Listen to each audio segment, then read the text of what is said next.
got a DeLorean. It's true. Now, I got to tell you, I got to ride in that car, and it is fast. It's a fast car. But the only thing moving faster than that DeLorean is the world around us. The legal industry specifically. We're going to talk about that and where we go into the future. But before we look to what's next, let's talk about where we've been. So I want to dive right into this. And this is going to be very, very active. I'm going to need your participation. I want all of you right now to think of one word that defined 2022, last year. And I want you to put this in the context of Fennemore. One word that defined 2022. Now, to those who've been to our retreats before, you know we love to have a good time, and we use these. We don't use regular microphones. This is a catch box. This is a mic. You put it up to your mouth, you speak into it, and we can all hear you, and you can throw it around. So we're going to do that right now. Think of your one word. It's coming into the audience, and then what I want you to do is pass it to another person. We're going to get 3 or 4 of these in, and then when you're done, kick the mic off to the side, and a marketing member will get it. You ready? Are you ready? I'm going deep. 1, 2, 3. No injuries. Oh my gosh. That was a one-handed catch. Here we go. Matt Nelson. Yes. One word. Come on, let's hear it. Assimilated. Okay, assimilate. Before, assimilate. Oh, this is going to be one of those days, huh? Expansive. All right, before you pass it, I want you to introduce oh, it's already passed. Matt is gone. That's Matt Nelson, San Bernardino office, everyone. Okay, where's the mic?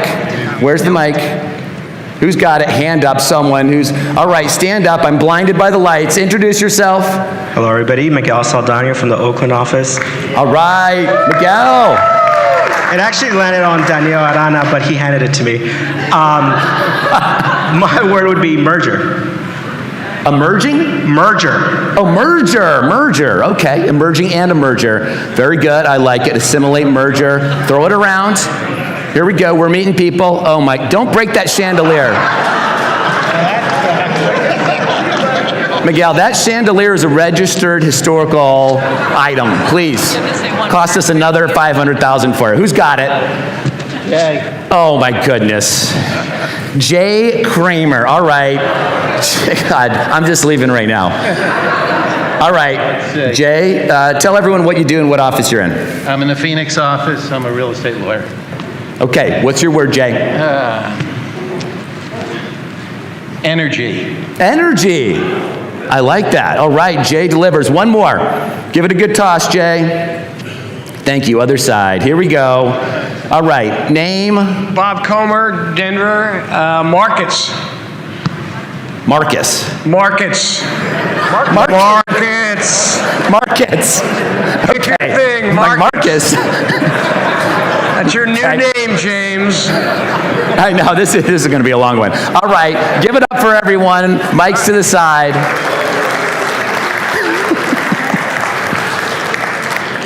All right, these were great answers, all of them. One word, though, that I think embodies everything you just heard, I'm going to give you another one. Change, right?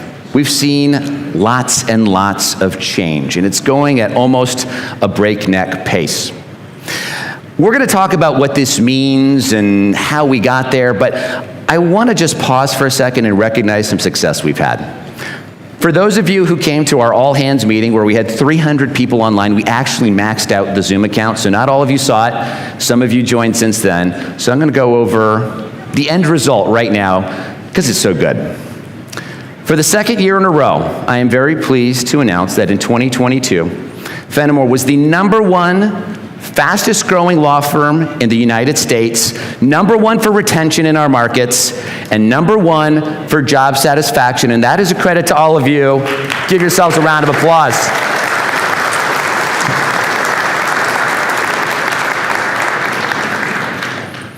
But getting there isn't always easy. It's not always unicorns, rainbows, and butterflies.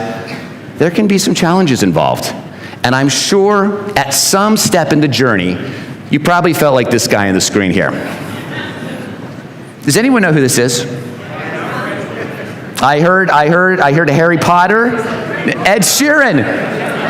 It's Ed Sheeran. No, that's not Ed Sheeran. One more. Who knows it? Ron Weasley, Rupert Grint, both correct. For anyone who's ever seen Harry Potter, and my whole life, by the way, revolves around this. I've got an 8 and 9-year-old, so they love Harry Potter. This is Ron Weasley, and he's crying. Now, in this case, Ron isn't crying because of business change or mergers. He's crying because he did not release his time daily, and he just got off the phone with Dave Bassick. Don't let that be you. How do we cope with change? Is it something that we can manage? Is it something we can do away with? The book on your screen, Build for Tomorrow. You got a copy of that in the boxes that were delivered to your rooms. It's a great book, and in fact, you heard that we're going to have the author of that book, Jason Pfeiffer, in our next segment doing a Q&A. Because most of you probably haven't read the book, I want to give you a preview of it, of what you're going to read, and then that will set up Jason's conversation. And what you're going to find in the book is that Jason talks a lot about the brain, the human brain. How do we cope with this concept of change? Well, turns out that in most cases we have one reaction. This right here. This is our friend, and I'm going to call him Peter Panic. Peter Panic. And he's going to be moving with us throughout today's presentation. We don't like change. We're not comfortable with it. The question I have, though, is how deeply embedded in us is this fear of change? Is it something that we can brush away? Is there some psychological Star Wars trick we can do to stop it? Well, let's go back in time, and we want to try and answer this question. And the other point I want us to think about is our reaction to change tied to the magnitude of that change? Meaning, do we freak out about little things, or is it only the big things? Jason, in his book, goes through these examples, and we're going to start right here. In 1877, that was the year that the phonograph was invented, like a record player. Now, this phonograph that you see on your screen was invented by Thomas Edison, actually only about 45 minutes away from here in Menlo Park. Now, you would think this is a great technological advancement, right? You don't need to have live musicians anymore. You can listen to music whenever you want. Certainly people wouldn't freak out about this, right? But they did. How could anyone freak out about a phonograph? Check this out. This was written about it. Brooklyn Daily Eagle. Does not frequent use of the phonograph produce inattention in the hearer? The phonograph will make you dumb. Check this out. By John Philip Sousa, a great American, wrote The Stars and Stripes Forever. What did he say about the phonograph? Will a mother put her baby to slumber with sweet lullabies, or will the infant be put to sleep by machinery? If children hear only phonographs, will they not sing, if they sing at all, in imitation, and become simply human phonographs without soul or expression? Holy smokes. Your beautiful little baby listens to a phonograph and will turn into a cold-blooded killer. No soul. 1902. Automobile hits the road. This is great, right? We can visit our friends, our relatives, travel across the country faster than ever. Don't have to keep a horse in the back. Certainly people would have just embraced this, right? No, they didn't. Peter Panic comes up. This is pretty interesting. When the first owners of these horseless carriages hit the road, people would yell at them. They'd call them devil wagons. They'd say, get a horse. Some people took it a step further and would throw rocks at them, and there were angry mobs that would overturn the cars. This got so bad that people started putting guns on their horseless carriages just so they could get to their destination. Familiar, familiar, familiar. We fear change. 1942. Pinball machines. What's not to love about good, clean fun from a pinball machine, right? What could be scary about this? Well, Peter Panic found something about a pinball machine that's pretty scary. According to the parents of the world, if your kids play pinball machines, they will turn into juvenile delinquents. They will get arrested and probably go to prison for the rest of their lives. Politicians get a hold of this, and of course, they enact regulation and legislation to ban pinball machines, but not without getting their photo ops first, with those sledgehammers, cracking them, throwing them into the river. Familiar, familiar, familiar. We fear change.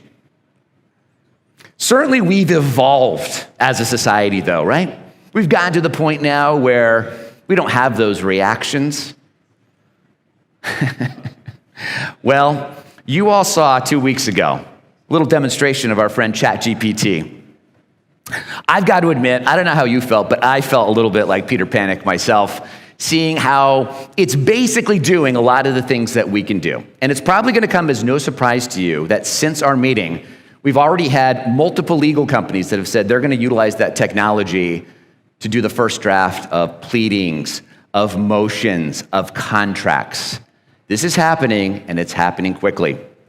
It's probably not a surprise then that we've had calls already to ban ChatGPT and to regulate it. We don't know what's going to happen, but it will probably lead to the apocalypse, so we got to get rid of it. Familiar, familiar, familiar. We fear change. Okay, we understand this happens.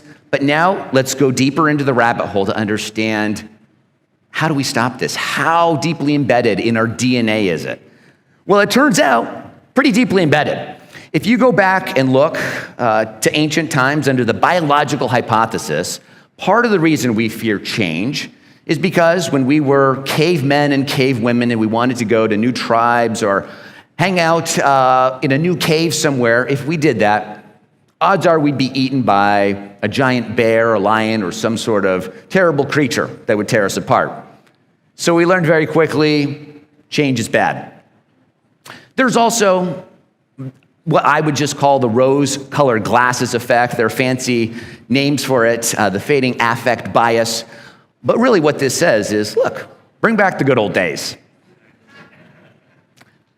She's ready for the 80s party, by the way.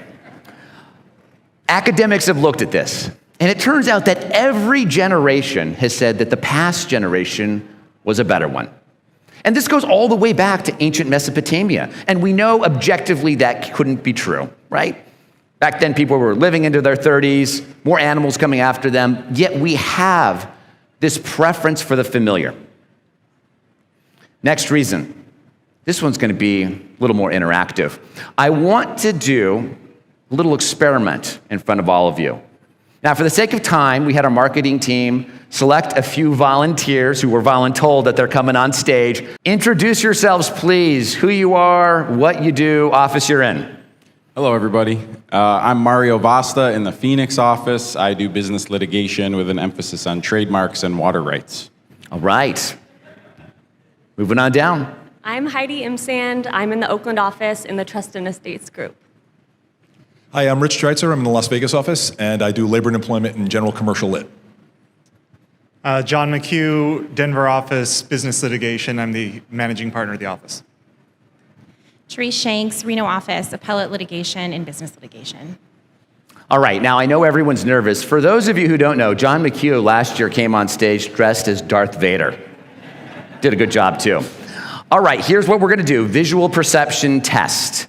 What I'd like you all to do is just look at your screen, the large portion of this screen here, what everyone's seeing in the audience. And all I want you to do is you look at this line, Exhibit 1. I will then show you 3 different lines, and your job is simply to say which line is the same length as the one in Exhibit 1. Is it A, B, or C? Understand? Simple enough? Okay, let's get started. Mario, we're gonna begin with you. You've got the mic. Which line is the same as Exhibit 1? Is it A, B, or C? You're asking me this when lights are shining right in my eyes, so thank you for Yeah, that. exactly. Don't tell my optometrist. A. A. All right. Heidi. A. A? A. I mean, A and B look the same to me. Okay. A and B, a little contrarian here. You have to pick one, A or B. You can't say A, B, and look the same. Oh, go give her the mic back. You got to pick one. I'll go A. A. Okay. And make sure you got that mic right up tight. Okay, here we go. Moving on. Exhibit 2. Is it A, B, or C, Mario? B. B. B. Yeah, B. B. She's looking a little uncomfortable. Okay. Here we go. Exhibit 3. Last one. A, B, or C? Mario. C. Definitely C. Clearly C. Absolutely C. Oh my God. I see what's going on. I see what's going on here. Well, at least I'm not. What is it, Therese?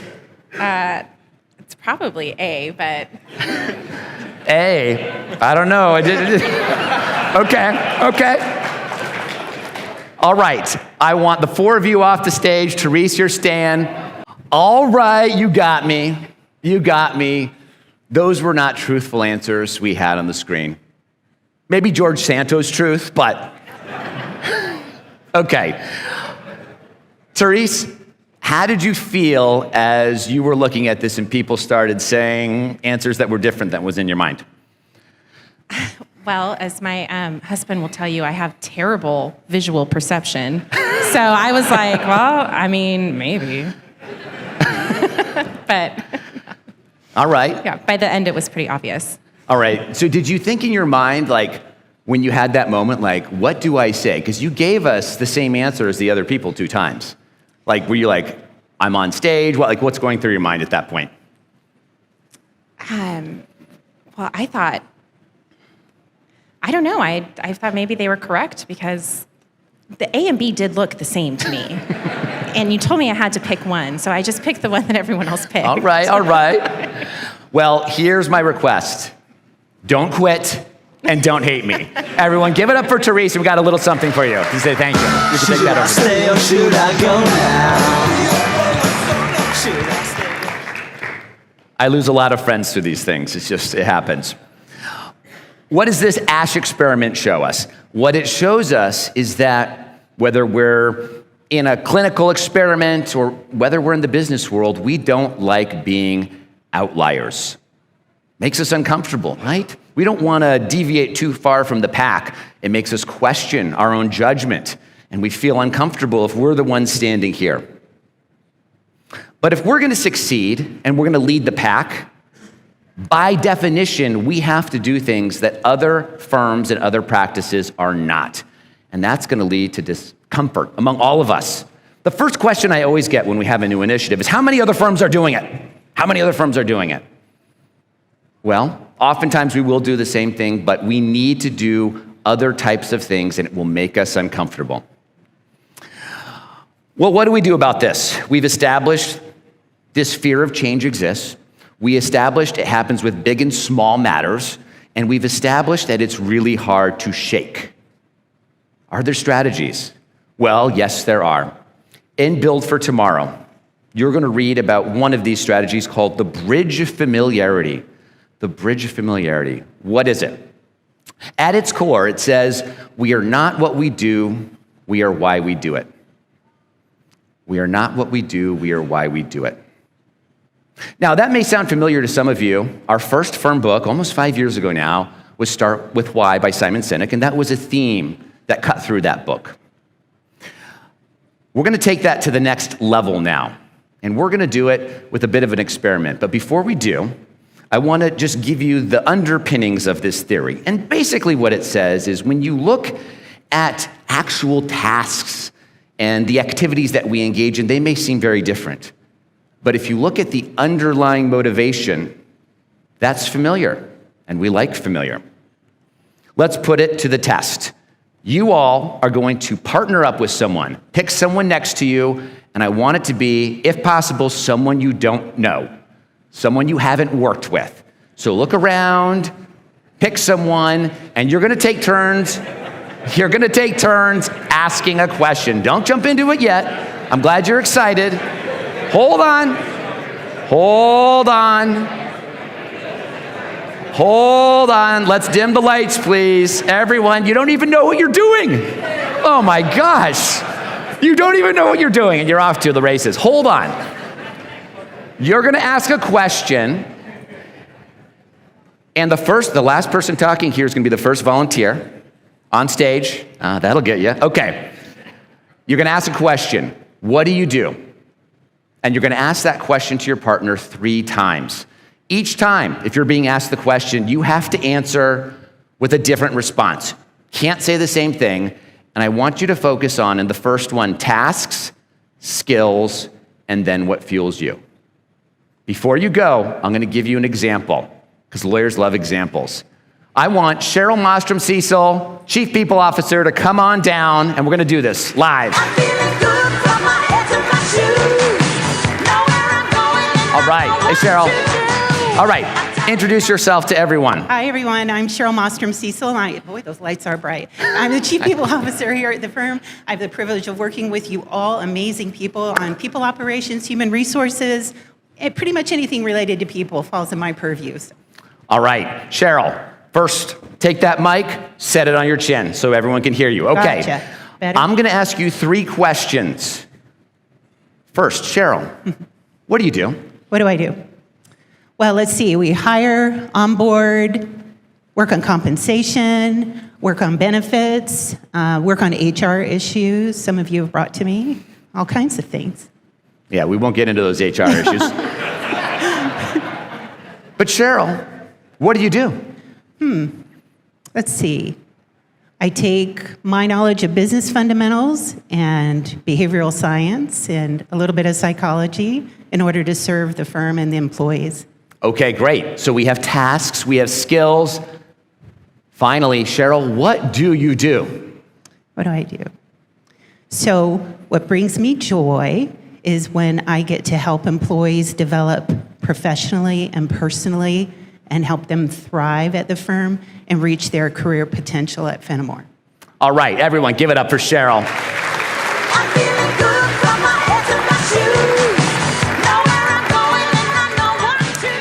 All right, now it's time to partner up, and you really have to do this because I'm coming to you, and I will find you if you don't. So here we go. You're gonna have 4 minutes, 2 minutes each. What do you do 3 times? Go. Did you all get to know people in a new way?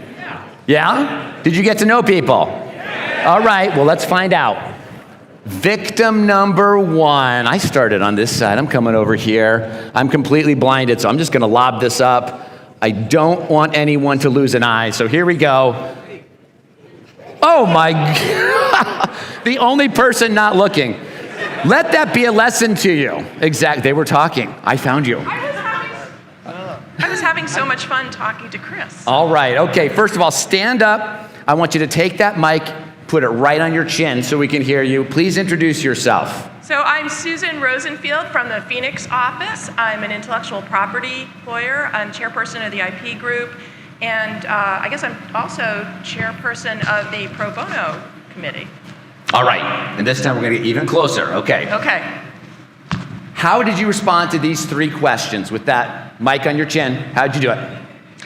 So for the first question, I was a little flippant about, well, I push paper around and I sometimes tell people what to do. Let's get our handheld. We can't hear you. You can't hear me? We can't hear you. Am I not? Wait, how about this? No, you failed the test. That was our second experiment. Somewhere. There we go. That was unexpected. All right. Okay, let's keep rolling. Okay, continue, Susan. Okay, do you want me to do number 2? Number 2. Okay, so number 2 for skills, I help clients figure out what are their intellectual property problems, how to solve them. I figure out how to prevent them from having problems. I write contracts for them. I negotiate contracts. I negotiate settlements for them. I protect their patents, their trademarks, their copyrights. Very comprehensive answer. I like it. Okay, finally, question 3. What do you do, Susan? So, what I do, what fuels me is helping clients to get their business as far ahead as they possibly can to make things easier for their business so they can focus on their business. And then on the pro bono side, it's basically helping everybody else do good in the world by being able to provide their legal services to people who are in need in organizations that serve people in need. Great answer. Give it up for Susan. Now, Susan, I want you to take that handheld and just chuck it. No, I'm just kidding. I'm going to throw this so we have a random volunteer, but we're going to get a handheld to you too. So this is how you're selected. 1, 2, 3. Here we go. Oh, geez. Jay Kramer and Doug Northup in the same session? You're kidding me. Okay. All right.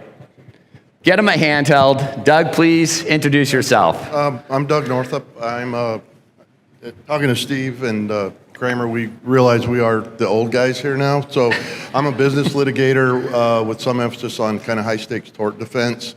And I've been doing that for 31 years or so. Now, as to your question, I have a problem because you can ask Megan. I knew this was going to happen. I gave answers, did I not? I have no recollection what my answer was. I just kind of made it up because I didn't think I was going to get called on. I mean, what are the odds of this happening? So I'll try again, but it's probably not going to be what I said before. Give it to us. That's fine. So what I said is I evaluate, take in, ultimately determine strategy on complex litigation cases. Mm-hmm. In terms of skills, I manage teams of lawyers, fortunately who are doing most of the day-to-day work on my cases, and that way we do have a reasonable success rate. But I oversee those teams, and then ultimately am responsible for taking those cases through conclusion, sometimes at trial. Sometimes. A lot of trials there for Doug. Okay, question 2. What do you do? Skills. That was 2. That was 2. I went from 1 right into 2. Oh, 1. Okay, right into 2. Okay. So we're on 3 That's now. a litigator's trick. Yeah. All right.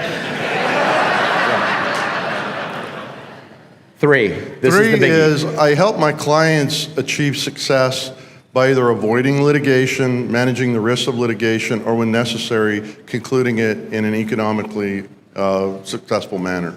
Great answer. Give it up for Doug.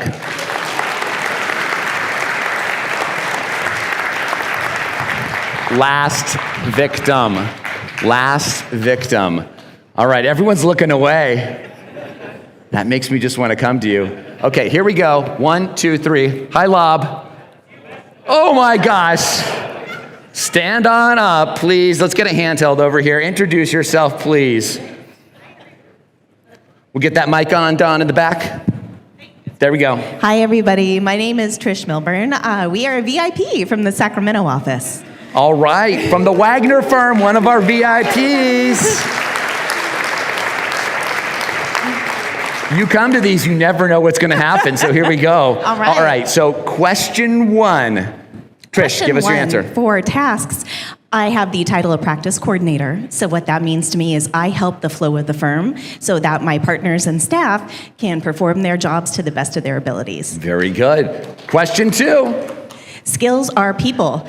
I talk to people. I need to observe people. Same like you were talking psychologically. I need to know what's going on with them both personally and professionally so that I can help them do their job to the best of their ability. Very good. Question 3. What do you do? See their success. When I can see us thrive, both with our clients and with them, that means the world to me. That means that I have done my job when I see them doing their job.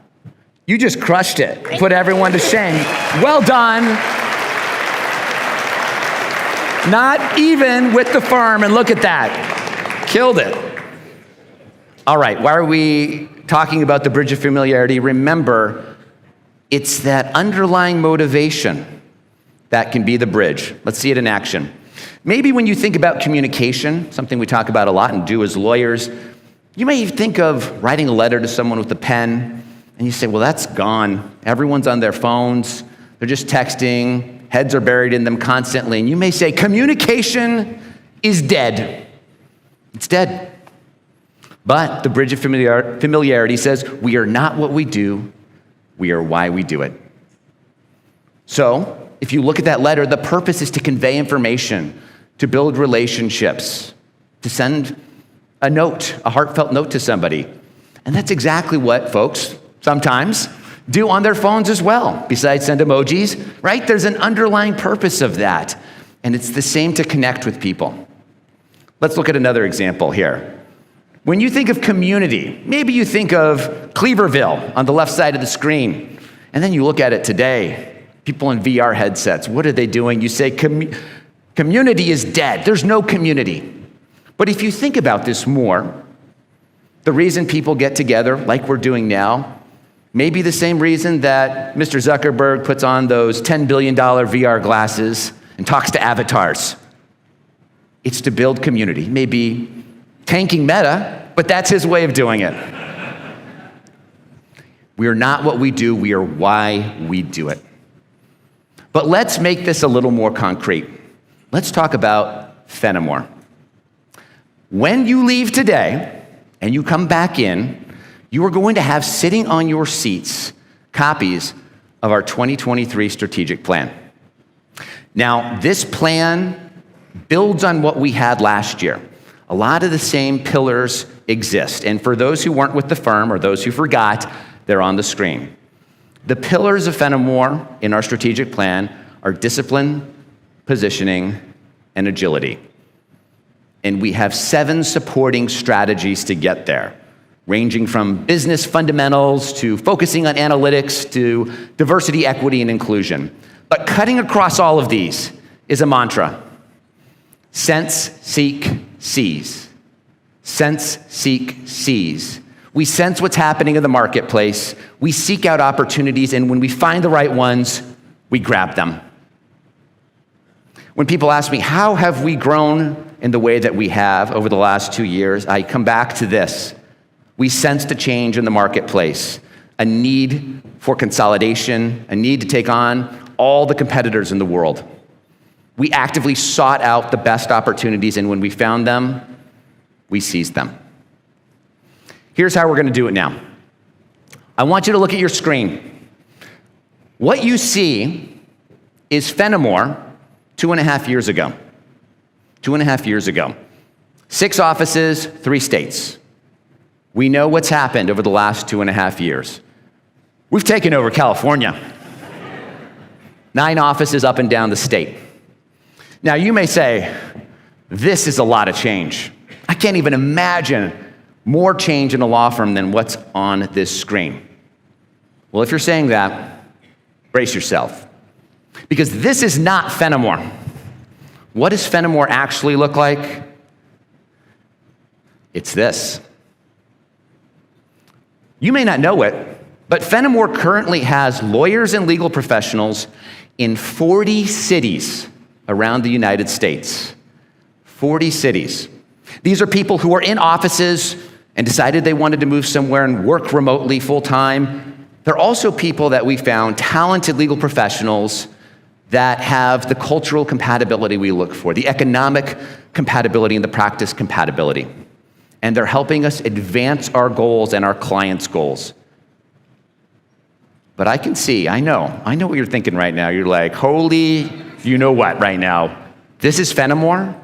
It changes how we think about the firm, doesn't it? How are we going to take all of these employees around the country, and how are we going to have that glue, that culture? How do we tie this all together? We need to do it in a systematic way. And we're going to do that. You'll see reference in the strategic plan to a new initiative we are launching right now called Fennemore Cloud. It's a working name. We may change it. What this says is we're going to take all of those employees that we have in different markets, and we're going to make sure they feel valued, that they're integrated, that they're part of the team in the same way that those who grew up in brick and mortar offices are. We don't want anyone falling through the cracks. It's critical that we do this because all that growth in different cities has happened organically. That wasn't by some deliberate design. But let's take it a step further.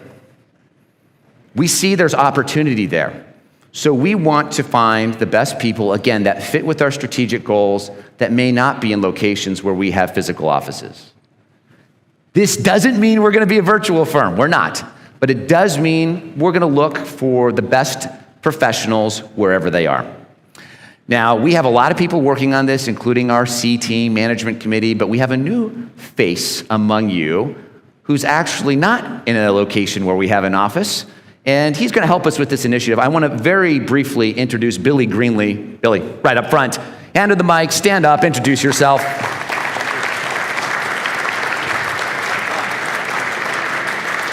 Hey, everybody. It's a pleasure to be here. I am just getting back. My family and I are just moving back here from Asia, where we were for about 15 years, actually. We live in the South Bay, Los Gatos, so I will occasionally, I think, be going to the Oakland office. But I'm very excited. First off, very impressed with all of you. This firm is already amazing. Everyone I've met, very competent and very cool. I've really enjoyed actually meeting many of you already. So yeah, I'm excited also to help with the cloud initiative. I think it's going to be really a cool thing that I think will possibly, likely produce a lot of revenue. I think it's the future, actually. So anyways, pleasure to be here. Thank you. Bye. All right. Welcome, Billy. You can give it right there to Lindsay. There are a couple firms that have worked on these strategically, these initiatives, and they're bringing in a lot of revenue and a lot of profit. Think about it. You add new lawyers without all of the costs, and that's good. As long as you keep that strategic fit right, that's where the magic is.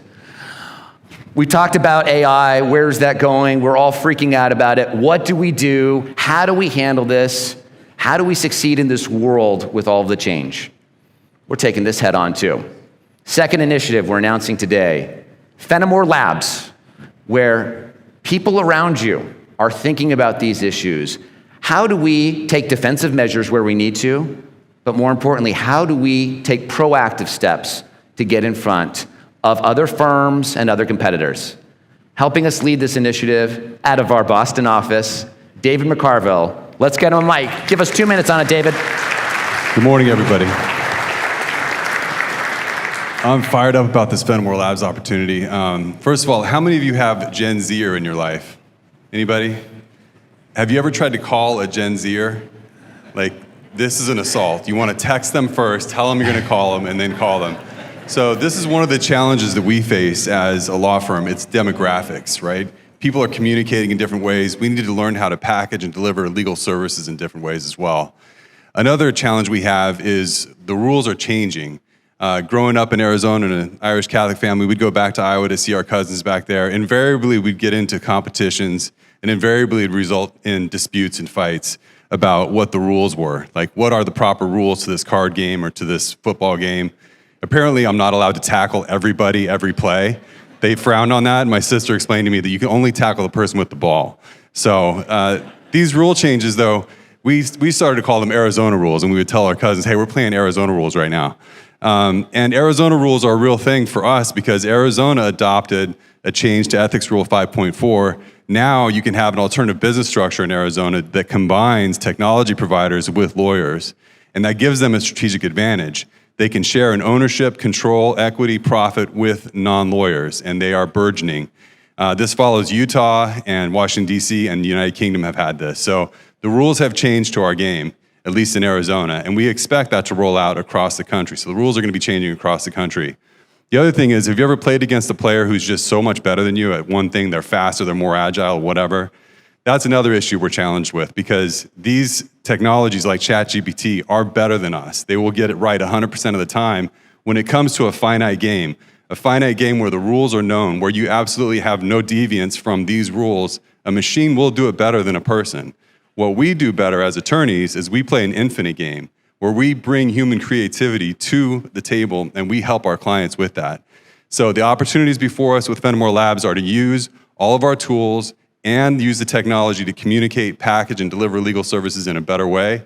We can do this here. We have some exciting examples already we're working with. One is a ChatGPT tool that basically translates complex legal terminology into something an 8-year-old can understand. This is groundbreaking. The alternative business structure rule was passed for the purpose of bringing access to justice. Most people cannot afford our services. We serve a very thin layer of society. There are a lot of people who want to use talented legal services like we have to offer. They simply cannot afford it. Technology will give us the ability to deliver that in a way that they can't afford it. So there are a lot of opportunities here. I'm super fired up about it. I'd like to just close by asking the members of the Fennemore Labs committee to stand up. I want to make sure I get everybody. Kendall Lavelle is not here, but she likes to code in C++. So if you're in the labs, please stand up. Yep, and we've got Francesca Boyd, we've got Jackson Waste, we've got Shane Parker, Courtney Miller-O'Mara, David Lewandowski, Dean Savino, and Daniel Arana. Thank you all for your time and attention.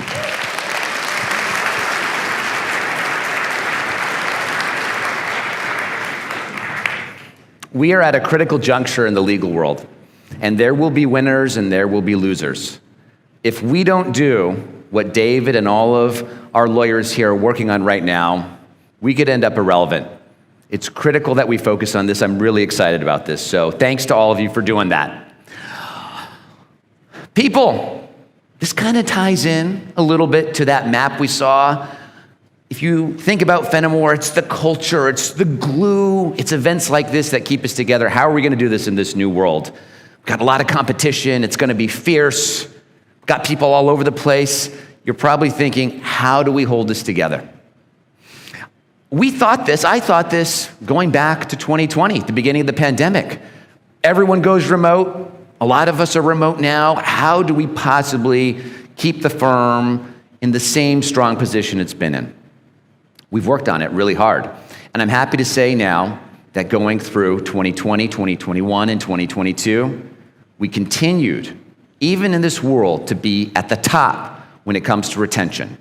We've kept our people. But we're not going to stop with that. We know it's only going to get more difficult. So, initiative number 3 we are launching right now are 3 new programs to build on our Elevate program. That's the associate and of counsel counterpart to our $1 Million Roadmap. Launch, Orbit, and Empower. What are these? Let's hear about 2 of them right now from Pamela Schockminzer from our Oakland office. Pamela.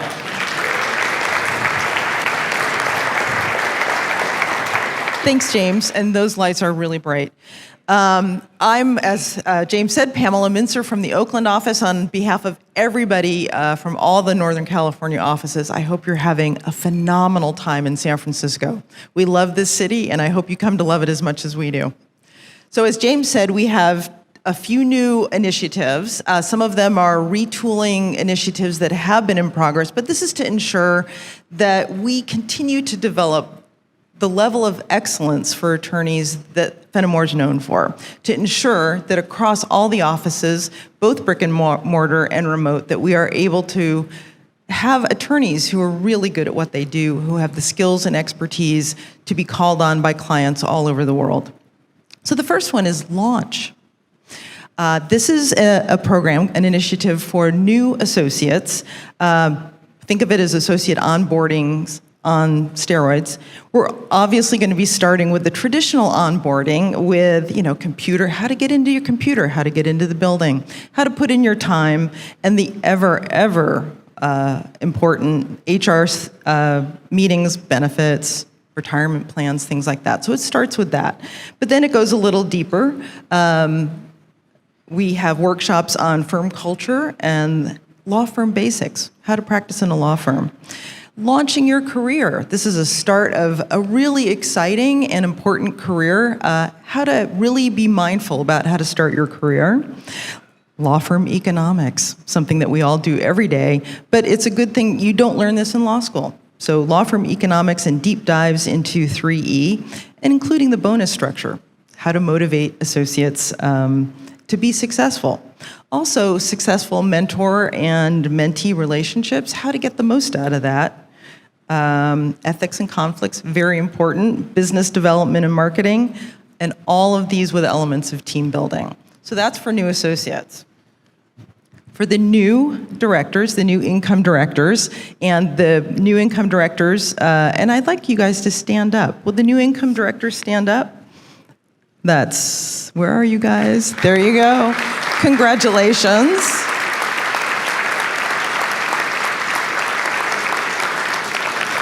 So we've already started this program, and it's called Orbit, which I think is behind my head back there.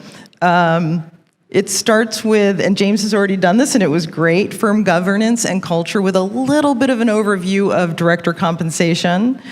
The next thing, because directors open their own files, is how to do that, how to open your file. I mean, really, how do you open a file? Conflicts and ethics and gnarly conflict issues. Engagement letters and retainers, billing and editing your bills, as well as file closures and disengagement letters. Again, things you don't learn in law school that you need to keep the law firm running.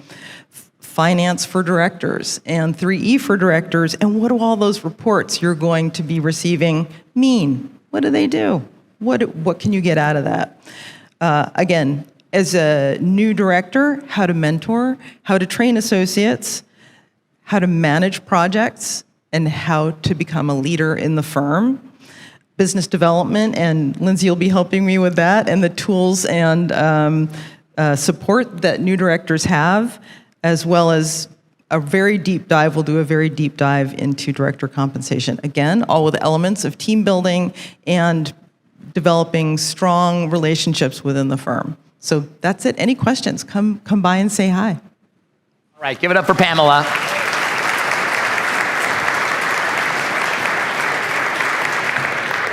There is a lot of research tied to onboarding.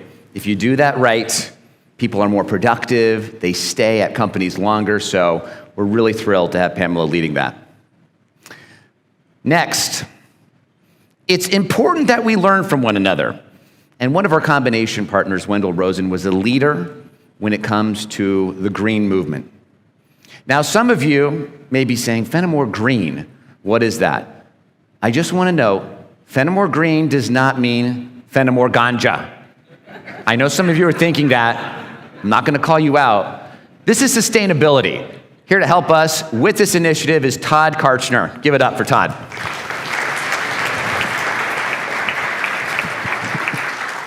So Amazon, Apple, General Motors, Google, what do all these companies have in common? There's been a strong push for green initiatives. And when we look at this within our firm, I'll just head some concerns off right out of the gate. We've had people that have asked whether this is going to cause division or problems. And one of the things that I have always focused on here at the firm that is one of our greatest strengths is the fact that we as a firm find common ground. That despite the fact that there are so many political viewpoints and so many ways to come at things, we have a great respect for each other within this firm, and we have always found a way to come together and agree on things and find that common ground. And that's what we're doing here. And at the end of the day, if we're talking about reducing waste and making better use of our resources, I think these are things that we can all agree on are invaluable and something that is worth our while. So in looking at companies who have been adopting green measures, we've seen many of them have seen financial benefits, whether that comes in the form of cost reduction, tax incentives, and even increased business from clients. And to that last point, this is something that the attorneys at Wendell Rosen can attest to. They were a trailblazer in this category, and I've spoken to many of them about the uptick that they saw in clients who were became interested in working with them and giving them more business as a result of this focus and these efforts. So I've been in touch with Don Simon, who was leading those efforts at Wendell Rosen prior to his departure, and he's still very willing to help out and to assist. I've also been glad to hear that a number of attorneys and staff members have reached out to me, both with ideas about things that we can look at, as well as volunteering their services, their time to this cause. So I was really glad to hear that. I'm looking forward to proceeding. We've done our homework, and in the coming year, there's some things that we're going to be looking at. We're going to not only keep you updated, but we're going to be talking to you all frequently because we're going to be eliciting input from you about some of these things that we're going to be looking at. And so I'm going to be talking to many of you one-on-one as well as in large groups. But very excited about this. And as James mentioned, the world is changing, but as innovators, we need to stay a step ahead of things and So we're going to follow our new partners from Wendell Rosen in that capacity and follow suit there. So thanks.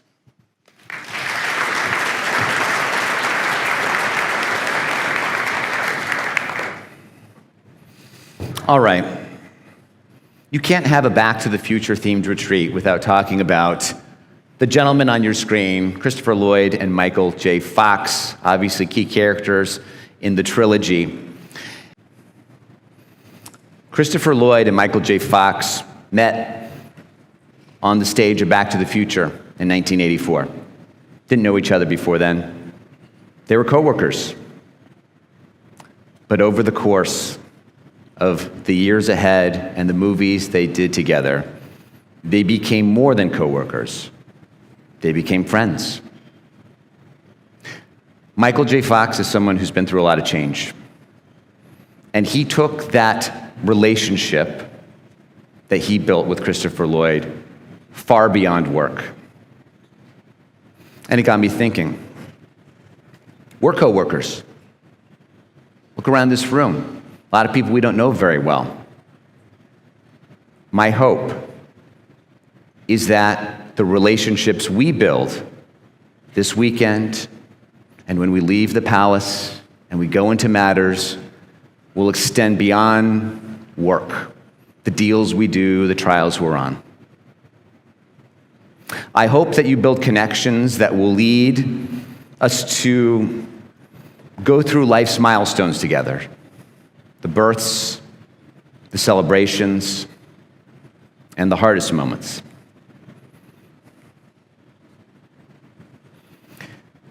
Last week, we lost one of our own. Karen Balderrama was a partner in the Oakland office, and she lost her battle with cancer. She survived by her husband and 8-year-old daughter. What we do, if we do it right, is bigger than work. It's bigger than work. These are our lives. When I think about the question of what fuels you, I know there are lots of different answers out there, and good ones, valid ones. But I'm confident, I know with everything in me, that part of that is relationships. That when we go through change and the hardest times, we have one another to lean on, to support others, to give us the hugs. And I'm confident that if we keep that as the focus as we go through change, we're going to go to great places. And the sky really is the limit as we go into the future. Thanks, everyone.